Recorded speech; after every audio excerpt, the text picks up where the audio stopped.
നമസ്കാരം. ആലപ്പി അഷ്റഫ് കണ്ടതും കേട്ടതും എന്ന എൻ്റെ ചാനലിലേക്ക് ഏവർക്കും സ്വാഗതം.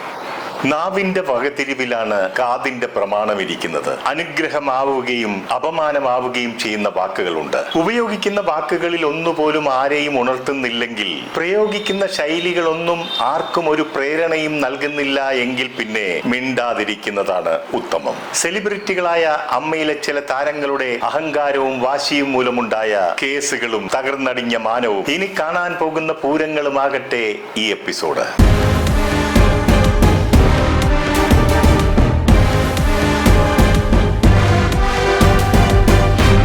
പണ്ടൊക്കെ സെലിബ്രിറ്റികളായ സിനിമാ താരങ്ങളുടെ, അതായത് നടന്മാരുടെയും നടിമാരുടെയും സിനിമാ വിശേഷങ്ങളും അവരുടെ കുടുംബ വിശേഷങ്ങളും ഷൂട്ടിംഗ് ലൊക്കേഷനുകളിലെ വിശേഷങ്ങളും ഇവരുടെ യാത്രാ വിശേഷങ്ങളും അങ്ങനെ തുടങ്ങി ആരോഗ്യകരമായ വാർത്തകളായിരുന്നു വന്നുകൊണ്ടിരുന്നത്. പിന്നീട് നടിയെ ആക്രമിച്ചതോടുകൂടി പീഡന കഥകളുടെ, ഞെട്ടിക്കുന്ന പരമ്പരകളുടെ ഒരു കുത്തൊഴുക്കായിരുന്നു. ഹേമ കമ്മിറ്റി റിപ്പോർട്ട് പുറത്തു വന്നപ്പോൾ അമ്മ എന്ന താരസംഘടനയുടെ മേൽക്കൂര തകർന്നടിഞ്ഞു. പലരും പോലീസും കേസും കോടതിയുമൊക്കെയായി നെട്ടോട്ടവും തുടങ്ങി. ചിലരൊക്കെ സംഘടനയിൽ നിന്ന് രാജിവെച്ച് തലയൂരി. പണ്ടൊക്കെ നടീനടന്മാരെ വലിയ ആരാധനയോടുകൂടിയാണ് പൊതുജനം നോക്കിക്കണ്ടിരുന്നത്. അന്നൊക്കെ അവരെ കുറിച്ച് കൂടുതലൊന്നും ആർക്കും അറിയുമായിരുന്നില്ല. എന്തെങ്കിലും പ്രശ്നങ്ങൾ ഉണ്ടായാൽ തന്നെ അതൊക്കെ അപ്പോൾ തന്നെ പരിഹരിക്കപ്പെടുകയും ചെയ്യുമായിരുന്നു. അതൊന്നും നാറ്റക്കേസായി ജനമധ്യത്തിൽ വരികയുമില്ലായിരുന്നു. എന്നാൽ ഇന്ന് സ്ഥിതി ആകെ മാറിയിരിക്കുന്നു. ഇപ്പോഴൊക്കെ ഓരോ നടീനടന്മാരുടെ സ്വഭാവ വിശേഷതകളും അവർ ചെയ്യുന്ന നന്മയും തിന്മയും മാത്രമല്ല, അവരുടെ ഭൂതവും ഭാവിയും വർത്തമാനവും,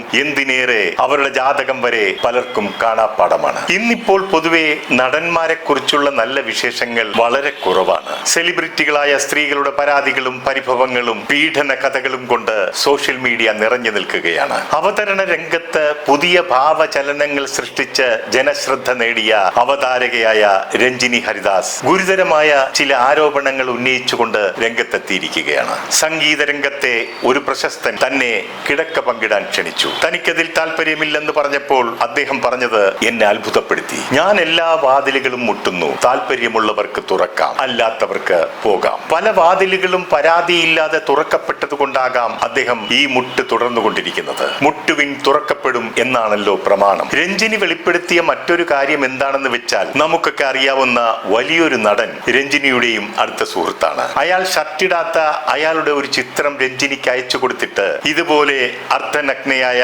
ഒരു ഫോട്ടോ എടുത്ത് തനിക്ക് തിരിച്ചയച്ചു തരണമെന്ന് പറയുന്നു. രഞ്ജിനി അയാളോട് വളരെ സൗമ്യമായി ചോദിച്ചു, നിനക്കെന്ത് പറ്റി, എന്താണ് കുഴപ്പമെന്ന്. അവന്റെ കുഴപ്പം ആ പാവം രഞ്ജിനിക്ക് മനസ്സിലായി കാണില്ല. അത് രണ്ട് ചുട്ട അടി കിട്ടുമ്പോൾ മാറുന്ന കുഴപ്പമാണ്. എന്തായാലും ഈ ഞരമ്പ് രോഗിയായ സംഗീത സംവിധായകനും ബോഡി ബിൽഡറായ ഈ നടനും ഒന്ന് ആശ്വസിക്കാം. രഞ്ജിനി നിങ്ങളുടെ രണ്ടുപേരുടെയും പേരുകൾ വെളിപ്പെടുത്തിയിട്ടില്ല. പ്രേക്ഷകർ അതാരാണെന്ന് അറിയാനായി വെമ്പൽ കൊള്ളുകയാണെന്നുള്ളത് രഞ്ജിനി ഓർക്കുക. ഇനി പിന്നണി ഗായികയായ മഞ്ജരിയുടെ പരാതി വ്യത്യസ്തമാണ്. അവർ പറയുന്നു, ഒരു വേദിയിൽ വെച്ച് താൻ അപമാനിക്കപ്പെട്ടു എന്ന്. അത് ഓഡിയൻസിന്റെ ഭാഗത്ത് നിന്നുമല്ല, കൂടെ ഉണ്ടായിരുന്നവരുടെ ഭാഗത്ത് നിന്നുമാണെന്നുള്ളതാണ് തന്നെ ഏറ്റവും അധികം വേദനിപ്പിച്ചത്. നിരന്തരം സ്റ്റേജ് ഷോകളിൽ പങ്കെടുക്കുന്ന മഞ്ജരി ഇനിയെങ്കിലും കൂട്ടത്തിലുള്ളവരെ അപമാനിക്കുന്ന അഹങ്കാരികളായ ഈ വിവരദോഷികളുടെ ഒപ്പമുള്ള ഷോകളും പ്രോഗ്രാംസും ഒഴിവാക്കാൻ ശ്രമിക്കുക. ഇത്തരക്കാരെ അകറ്റി നിർത്തേണ്ടതുമാണ്. ഇനി മറ്റൊരു സെലിബ്രിറ്റിയുടെ കാര്യം പറഞ്ഞാൽ, തന്നെ ചാനലിലൂടെ അപമാനിച്ച വ്യക്തിക്കെതിരെ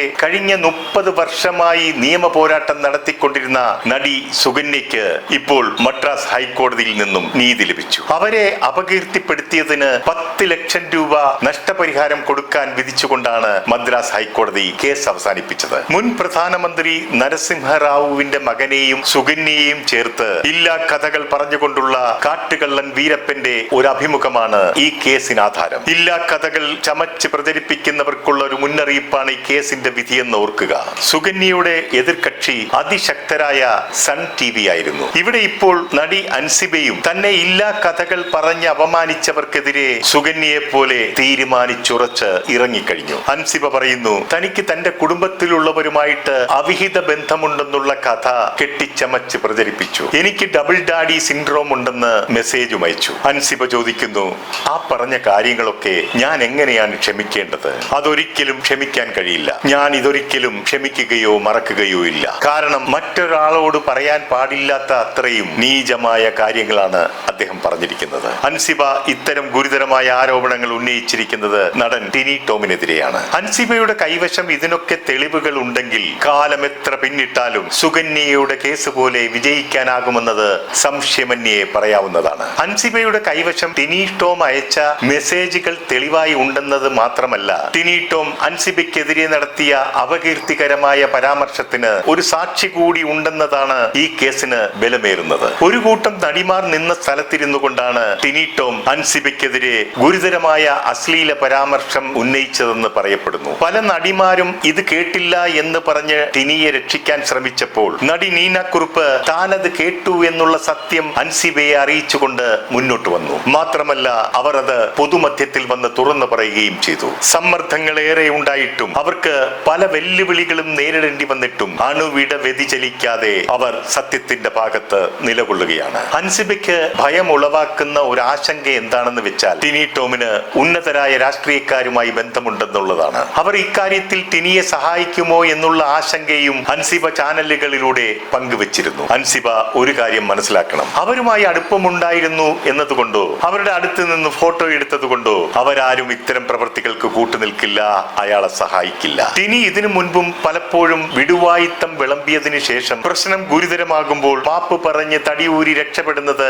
പലപ്പോഴും നാം കണ്ടിട്ടുള്ളതും കേട്ടിട്ടുള്ളതുമാണ്. പണ്ടൊരിക്കൽ പ്രധാനമന്ത്രിയെ അധിക്ഷേപിച്ചതിന് ശേഷം മാപ്പ് പറഞ്ഞതും, ബിഗ് ബോസ് മത്സരാർത്ഥിയായ രജിത് കുമാറിനെ പിന്തുണച്ചു എന്നതിന്റെ പേരിൽ ഒരു സ്ത്രീയുടെ നേരെ അശ്ലീല പരാമർശം നടത്തിയതിനു ശേഷം മാപ്പ് പറഞ്ഞതും, സുരേഷ് ഗോപിയെ ആക്ഷേപിച്ച് മിമിക്രി ചെയ്തതിനു ശേഷം മാപ്പ് പറഞ്ഞതും, നസീർ സാറിനെ ആക്ഷേപിച്ച് അപകീർത്തിപ്പെടുത്തിയതിനു ശേഷം മാപ്പ് പറഞ്ഞതുമൊക്കെ ജനം മറന്നിട്ടില്ലെന്നുള്ളത് ഓർക്കുക. അപ്പോഴെല്ലാം അത് നാക്കുപിഴവായി കണ്ട് താങ്കളോട് ക്ഷമിക്കുകയും ചെയ്തിട്ടുണ്ട്. ഇവിടെയും ഒരു സഹോദരി നിങ്ങളുടെ പ്രവൃത്തി കാരണം വിഷമിച്ചിട്ടുണ്ടെങ്കിൽ അവരോടും നിരൂപാധികം മാപ്പ് പറഞ്ഞ് കേസും കോടതിയും ഒക്കെ ഒഴിവാക്കി തടിയൂരാവുന്നതാണ്. അൻസിബ ഇപ്പോൾ ടിനി ടോമിനെതിരെ മാത്രമല്ല പൊരുതുന്നത്, അമ്മയുടെ വൈസ് പ്രസിഡന്റായ ലക്ഷ്മി പ്രിയക്കെതിരെയും നിയമ പോരാട്ടത്തിന് ഇറങ്ങുകയാണ്. ശക്തയായ എതിരാളികൾക്കെതിരെ ഒറ്റയാൽ പോരാട്ടമാണ് ആ പെൺകുട്ടി നടത്തുന്നത്. ലക്ഷ്മി പ്രിയ പറയുന്നു, അൻസിബയിൽ നിന്നും 10 കോടി രൂപ നഷ്ടപരിഹാരം ആവശ്യപ്പെട്ടുകൊണ്ട് കോടതിയെ സമീപിക്കാൻ പോവുകയാണെന്ന്. കഴമ്പില്ലാത്ത കേസ് ഫയൽ ചെയ്തു തന്നെ അപമാനിച്ചു എന്നതാണ് കാരണമായി പറയുന്നത്. ഈ കേസിൽ ലക്ഷ്മി പ്രിയയ്ക്ക് വിജയമുണ്ടാവുകയാണെങ്കിൽ അവർക്ക് പിന്നെ ഒരു ജോലിക്കും പോകേണ്ട കാര്യമില്ല. അൻസിബ തരുന്ന 10 കോടി ബാങ്കിൽ നിക്ഷേപിച്ചിട്ട് ഇനിയുള്ള കാലം സുഖമായി അവർക്ക് ജീവിക്കാം. പക്ഷേ നാടോടിക്കാറ്റിൽ ദാസനും വിജയനും കണ്ട സ്വപ്നം പോലെ ആയിരിക്കാനാണ് സാധ്യത. 10 കോടി നഷ്ടപരിഹാരം ആവശ്യപ്പെട്ട് കേസ് ഫയൽ ചെയ്യുന്നതിന് അതിന്റെ 10% 1 കോടി രൂപ കോടതിയിൽ കെട്ടിവെക്കണം. ഇനി കേസ് നടത്താനുള്ള ചിലവുകൾ വേറെയും. ഈ പൈസയുടെ സോഴ്സിനെ പറ്റിയും ചിലപ്പോൾ ചോദ്യങ്ങൾ ഉയർന്നു വന്നേക്കാം. എന്നാൽ ഇതൊക്കെ പരിഹരിച്ചു എന്നിരിക്കട്ടെ, എന്നാലും 10 കോടി രൂപയുടെ മാന്യത ഇവർക്കുണ്ടോ എന്ന് കോടതി പരിശോധിക്കും. തമിഴിലെയും തെലുങ്കിലെയും മലയാളത്തിലെയും സൂപ്പർ താരമായ സുകന്യയുടെ കേസ് ന്യായവും തെളിവുകളും മറ്റും കൃത്യമായി ഹാജരാക്കിയിട്ടും നഷ്ടപരിഹാരമായി ലഭിച്ചത് വെറും 10 ലക്ഷം രൂപയാണ്. അതുമായി താരതമ്യം ചെയ്യുമ്പോൾ ഈ കേസിൽ മാക്സിമം ഒരു 10,000 രൂപ വരെ പ്രതീക്ഷിക്കാവുന്നതാണ്. ലക്ഷ്മി പ്രിയ ഒരു കാര്യം മനസ്സിലാക്കിയാൽ നന്നായിരിക്കും, മാനാഭിമാനം എല്ലാവർക്കും ഉണ്ടെന്ന് ഓർക്കുക. നിങ്ങൾ പൊതുമധ്യത്തിൽ പുഴുത്തു ചാകുമെന്ന് പറഞ്ഞുകൊണ്ട് തെറിയഭിഷേകവും അധിക്ഷേപ വർഷങ്ങളും ചൊരിഞ്ഞ നീന കുറുപ്പിന് മാനാഭിമാനം എന്നൊന്നില്ലേ? ഇങ്ങനെയാണെങ്കിൽ അവർ നിങ്ങൾക്കെതിരെ എത്ര കോടി രൂപ ആവശ്യപ്പെട്ടാണ് കേസ് ഫയൽ ചെയ്യേണ്ടതെന്ന് കൂടി പറഞ്ഞു തന്നാൽ നന്നായിരിക്കും. അൻസിബയെ പുറത്താക്കേണ്ടത് ഇപ്പോൾ അമ്മ സംഘടനയുടെ അനിവാര്യതയാണ്. കാരണം നീതി നിഷേധത്തിനെതിരെയാണ് അൻസിബ ഇപ്പോൾ ശബ്ദമുയർത്തിയിരിക്കുന്നത്. അങ്ങനെ ശബ്ദമുയർത്തിയവരെയൊക്കെ പുറത്താക്കിയ ചരിത്രം അമ്മയ്ക്കുണ്ട്. മുൻപെങ്ങും ഇല്ലാത്ത വിധം ഇപ്പോൾ അടിച്ചമർത്തലുകൾ കാക്കം കൂട്ടാൻ എതിരാളികളെ തീവ്രവാദികളായി ചിത്രീകരിക്കുന്നുമുണ്ട്. നിങ്ങൾ സ്ത്രീകൾ തമ്മിലുള്ള ഈഗോയും അസൂയയും കൊണ്ടുണ്ടാക്കുന്ന വഴക്കിലും കേസിലും വർഗീയത വിളമ്പി രക്ഷപ്പെടാൻ ശ്രമിക്കുന്നത് ലജ്ജാകരമാണ്. അമ്മ സംഘടനയിലും ചില വിശകലമാർ തലപൊക്കുന്നത് നമുക്ക് കാണാവുന്നതാണ്. ഇനി അമ്മയിലെ മെമ്മറി കാർഡ് വിഷയത്തിലേക്ക് വന്നാൽ, മെമ്മറി കാർഡ് മരിച്ചുപോയ KPAC ലളിത ചേച്ചി പരലോകത്ത് കൊണ്ടുപോയി എന്നാണ് അന്വേഷണ കമ്മീഷൻ പറഞ്ഞത്. അതിന്റെ സത്യാവസ്ഥ അറിയാൻ എതിർകക്ഷികൾ നടി ലെനയെ സമീപിക്കാനുള്ള സാധ്യതകൾ കാണുന്നുണ്ട്. കാരണം നടി ലെന മരിച്ചവരുടെ ആത്മാക്കളുമായി സംസാരിക്കാറുണ്ടെന്ന് അവകാശപ്പെടുന്നു. അങ്ങനെയെങ്കിൽ ലെന ലളിത ചേച്ചിയുടെ ആത്മാവുമായി സംസാരിച്ച് സത്യം പുറത്തു കൊണ്ടുവരും. എന്തായാലും കുറെ സ്ത്രീകൾ ചേർന്ന് ഇന്ന് മേൽക്കൂര തകർന്ന അമ്മയുടെ ശവദാഹം കൂടി നടത്തുമെന്ന് തോന്നുന്നു. അമ്മയ്ക്ക് ഇനിയും നല്ലൊരു ഉയർത്തെഴുന്നേൽപ്പ് ഉണ്ടാകട്ടെ എന്ന് പ്രാർത്ഥിച്ചുകൊണ്ട് നിർത്തുന്നു. നന്ദി, നമസ്കാരം.